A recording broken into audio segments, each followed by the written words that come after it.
সাংবাদিক ইলিয়াস হোসাইন বলেছেন, জনগণের সমর্থন আর সম্মানকে কাজে লাগাতে পারেনি ইউনূস সরকার, উল্টো চোর বাটপারদের সুযোগ করে দিয়েছে, এমনকি নিজেও এই সুযোগ কাজে লাগিয়েছে।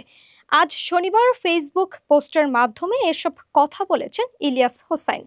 নিজের পোস্টে ইলিয়াস লিখেছেন, এদেশে এত একচেটিয়া জনসমর্থন আর ভালোবাসা ডক্টর ইউনূসের আগে কেউ পায়নি। কিন্তু ইউনূস সুযোগটা কাজে না লাগিয়ে চোর বাটপারদের লুটপাটে সুযোগ করে দিল এবং নিজেও তা লুটে নিল। ইলিয়াসের সেই পোস্টে মিশ্র প্রতিক্রিয়া দেখা গেছে।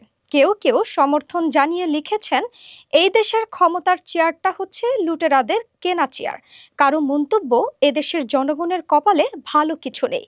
কেউ লিখেছেন, একজন সুদের উদ্যোক্তা ও ম্যানেজারের থেকে এর চেয়ে বেশি কিছু আশা করাই ভুল। কেউ আবার ইলিয়াসকে খোঁচা মেরে লিখেছেন, আপনি এত পারলে দেশে এসে দায়িত্ব নিয়ে দেখান।